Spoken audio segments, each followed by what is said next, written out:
Hello students, it is Vinod Acharya.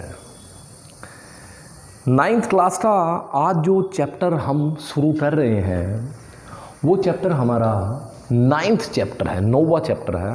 8वां chapter हमने पढ़ लिया है। 8वें चैप्टर में हमने देखा था कि जो हमारे पास जो वस्तुएं होती हैं वो विराम अवस्था में भी होती हैं, वो गति की अवस्था में भी होती हैं।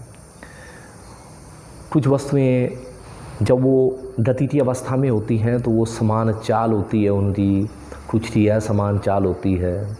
हमने चाल, वेग में परिवर्तन, त्वरण और गति के नियम भी हमने पढ़े थे। आज हम वस्तु की विराम अवस्था से दोबारा शुरुआत करते हैं। अब मेरे सामने टेबल पर ये एक वस्तु रखी है। वैसे तो ये डस्टर है, तो वस्तु तो है ही ना, इस दुनिया में जो चीज़ें यहाँ हमारे काम की हैं वो सारी वस्तुएं हैं। तो चाहे हमारे काम की भी नहीं है तब भी वस्तुएं हैं। एनीवे, ये वस्तु रखी है क्या 8वें चैप्टर से हमें ये पता चल सकता है कि यह किस अवस्था में है।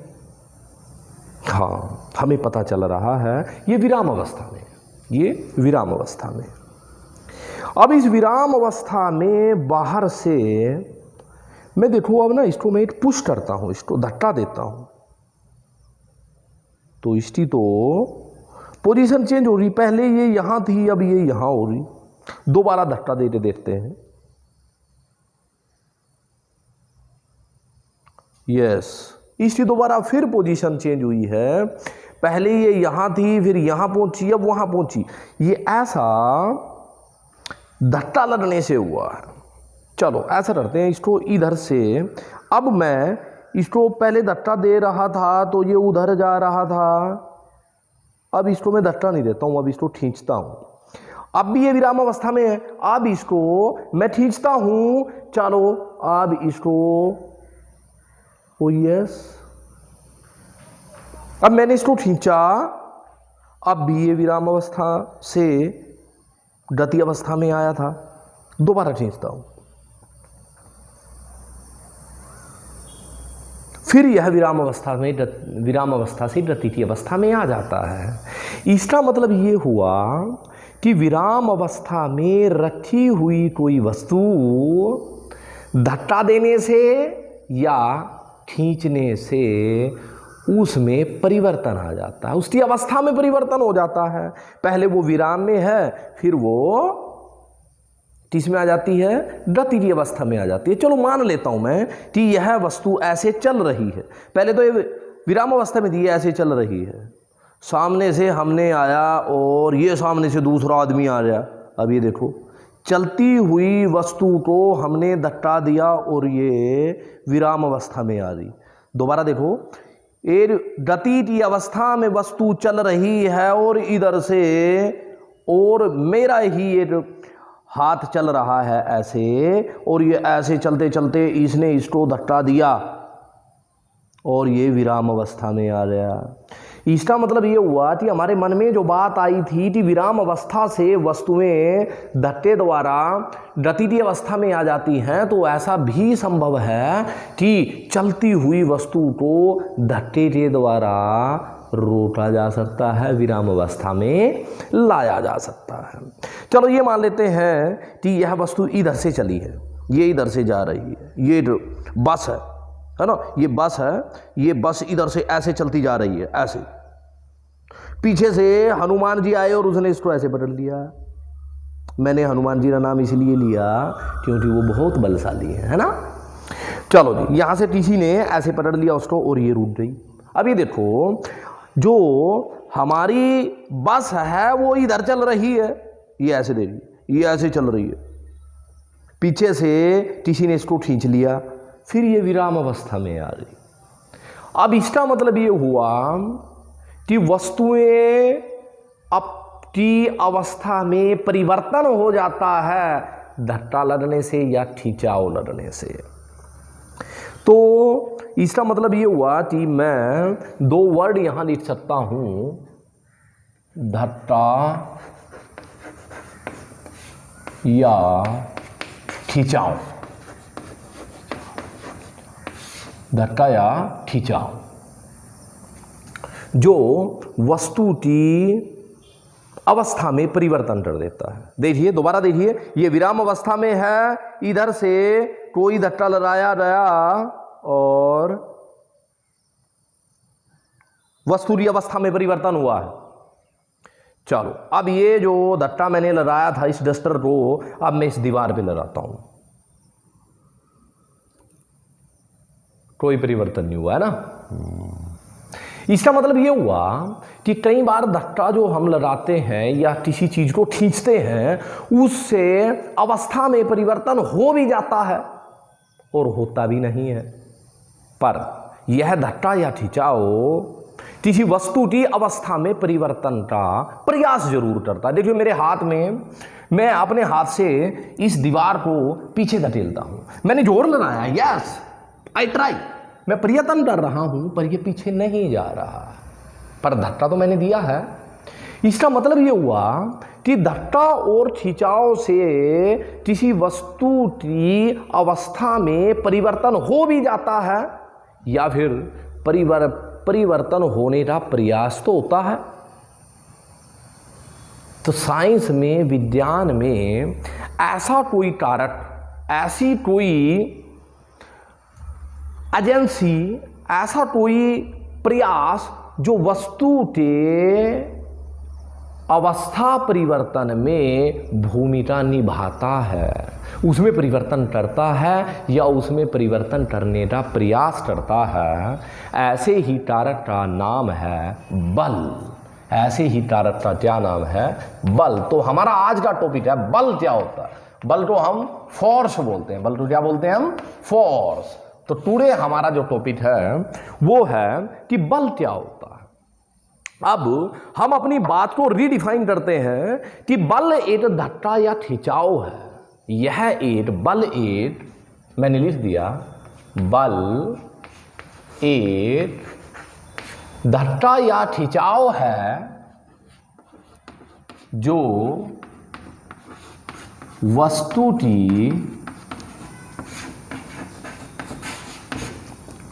वस्तु में अवस्था परिवर्तन करता है। अवस्था परिवर्तन कर सकता है। उसका अवस्था परिवर्तन, अवस्था का मतलब क्या हुआ कि विराम अवस्था वाली चीज को वो गतिशील अवस्था में ला सकता है और गतिशील अवस्था वाले परिवर्तन उसको वह विराम अवस्था में ला सकता है। तो अब किसी ने हमसे पूछा कि बल क्या है? बल धक्का या कोई खिंचाव है जो वस्तु की अवस्था में परिवर्तन ला सकता है। पर हमने देखा था कि जब हमने मैंने इस दीवार पे बल लगाया तो परिवर्तन तो नहीं हुआ, पर बल तो था। तो इसका मतलब ये होता है कि कई बार बल लगाने से भी वस्तु की अवस्था में परिवर्तन नहीं होता। तो बल का जो काम है वह अवस्था परिवर्तन के में प्रयास करना है। वो सफल भी हो सकता है और नहीं भी हो सकता है। तो हमने बल को लिखा कि बल एक धक्का या खिंचाव है जो वस्तु में अवस्था परिवर्तन कर सकता है या करने का प्रयास करता है, या करने का प्रयास करता है।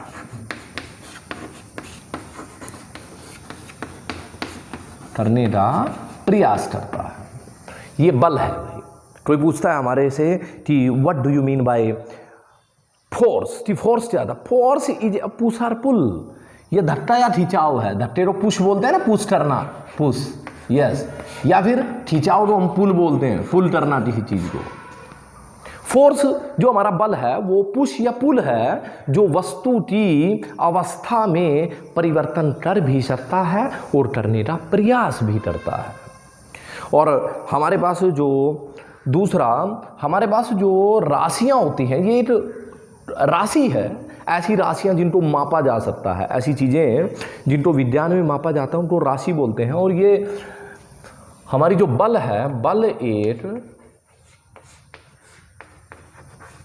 सदिश राशि है। बल एक सदिश राशि है, ये वर्ड हमारे पास नया आया है 9th में। हाँ जी, हमारे पास जो आपने जब हमने 8वां चैप्टर पढ़ा था उसमें भी हमने ये बात ध्यान रखी थी।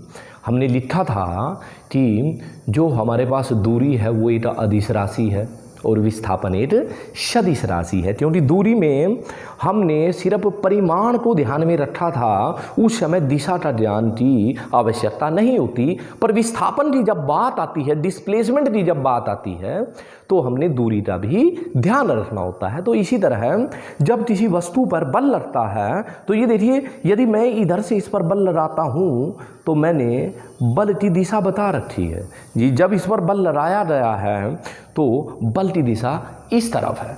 यदि अब बल इधर लगाया जाता है ऐसे, तो जब भी बल लगेगा तो उसके साथ दिशा जरूर होती है। तो बल कैसी राशि है? बल एक सदिश राशि है। बल एक सदिश राशि है। और बल का मात्रक क्या है? बल को किस चीज में मापा जाता है? बल का मात्रक न्यूटन है। बल का मात्रक न्यूटन है। बल का मात्रक क्या है? न्यूटन है। जैसे मास को, जैसे जो हमारी द्रव्यमान है उसको किलोग्राम में मापा जाता था। याद कीजिए, दूरी को हमने मीटर में मापा था, विस्थापन को भी हमने मीटर में मापा था। उसी तरह जब बात आई थी चाल की, तो चाल को हमने मीटर प्रति सेकंड में मापा था। उसी तरह हमें जब फोर्स मापना पड़ेगा वो किस में मापा जाता है? न्यूटन में मापा जाता है।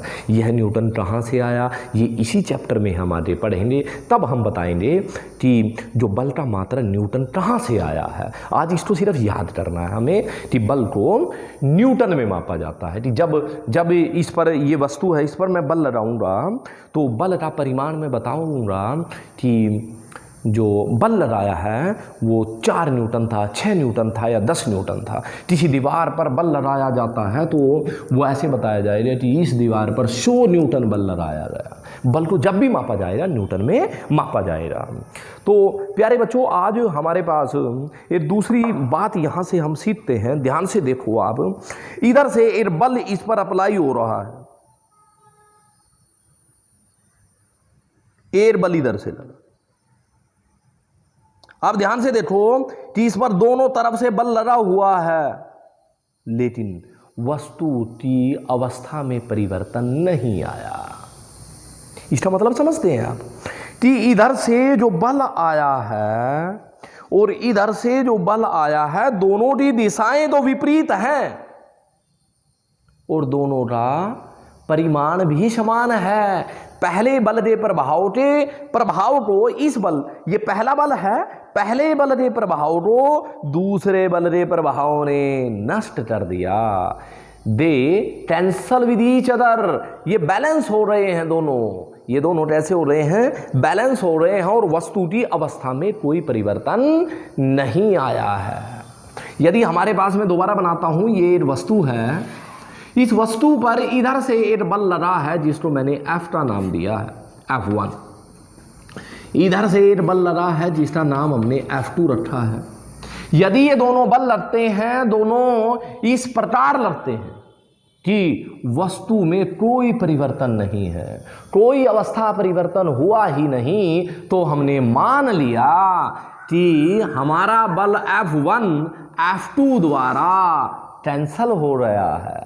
जितना F1 ने इस पर प्रभाव दिखाया उतना ही प्रभाव इस बल ने दिखाया और दोनों की जो प्रभाव थे वो शून्य हो रहे। प्रभाव कैसा हो रहा? शून्य हो रहा। इधर से बल आया पूरा जोर से, इधर से भी उतना ही बल आया और वस्तु वहीं की वहीं है। यदि वो चल रही है तो वो वैसे ही चल रही है, यदि वो ठहरी हुई है तो वैसे ही ठहरी हुई। मान लो ये वस्तु चल रही है और इस पर 2 बल लगे पर ये वस्तु उसी चाल से चलती रही, इसका मतलब ये दोनों बल आपस में क्या हो रहे हैं?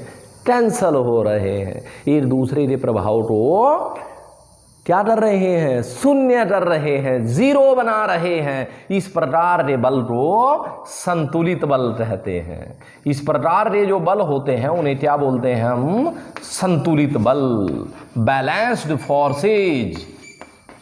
बैलेंस, जो एक दूसरे को बैलेंस कर देते हैं। ऐसे बल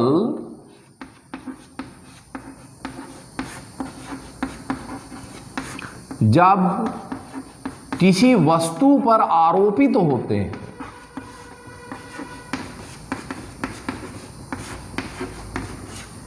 आरोपित होने का मतलब होता है लड़ते हैं उसके, आरोपित होते हैं,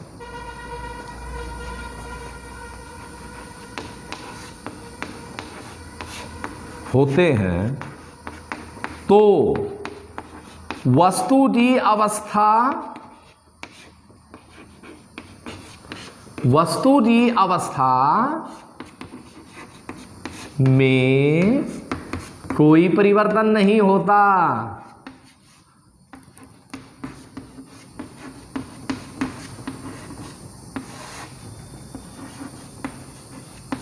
कोई परिवर्तन नहीं होता।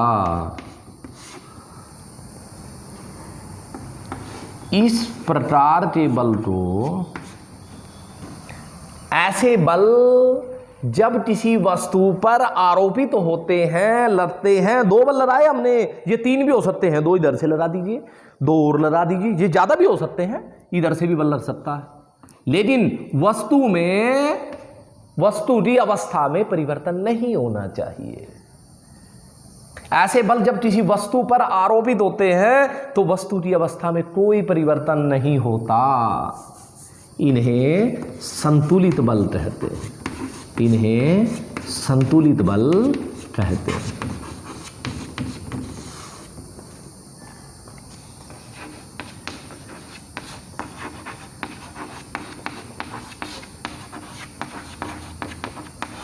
चलो जी, अब ये यहां देखते हैं।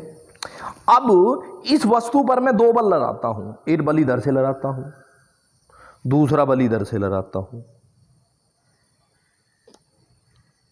पर वस्तु में अवस्था परिवर्तन हो रहा है। यस, पहले विराम अवस्था में थी, इधर से बल आया, एक बल इधर से आया, परंतु वस्तु में अवस्था परिवर्तन हो रहा है। इसका मतलब ये हुआ कि एक बल का जो परिमाण है वो ज़्यादा है, इस तरफ से जो बल लगा है वो ज़्यादा है, और इधर से जो बल लगा है वो कम है, उसका परिमाण कम है। इसी वजह से इस वस्तु में अवस्था परिवर्तन हुआ।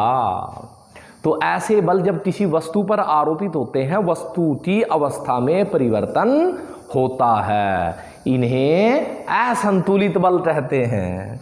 इन्हें असंतुलित बल कहते हैं। असंतुलित बल दो भी हो सकते हैं, चार भी हो सकते हैं। एक वस्तु पर लड़ेंगे, ये टेबल में साइड में रख देता हूं, इसे संतुलित बल कहते हैं। और असंतुलित बल में देखिए, असंतुलित बल, यस, ऐसे बल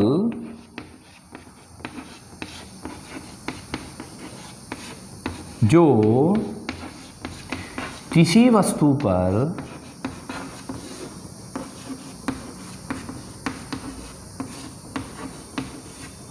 ऐसे बल जो किसी वस्तु पर आरोपित होकर, ये बल दो या दो से ज्यादा हैं, ऐसे बल जो किसी वस्तु पर आरोपित होकर उसकी अवस्था में परिवर्तन कर देते हैं। अवस्था में परिवर्तन कर देते हैं।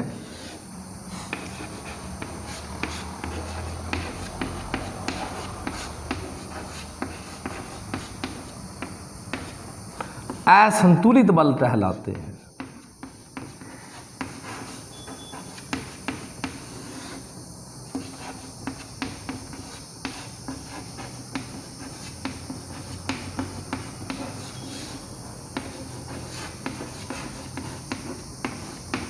तो प्यारे बच्चों, आज हमने पढ़ा कि बल क्या होता है, संतुलित बल क्या होते हैं और असंतुलित बल क्या होते हैं। तो सभी बच्चों ने इसको अपनी कॉपी में उतार लेना है और इनको ध्यान से पढ़ लेना है।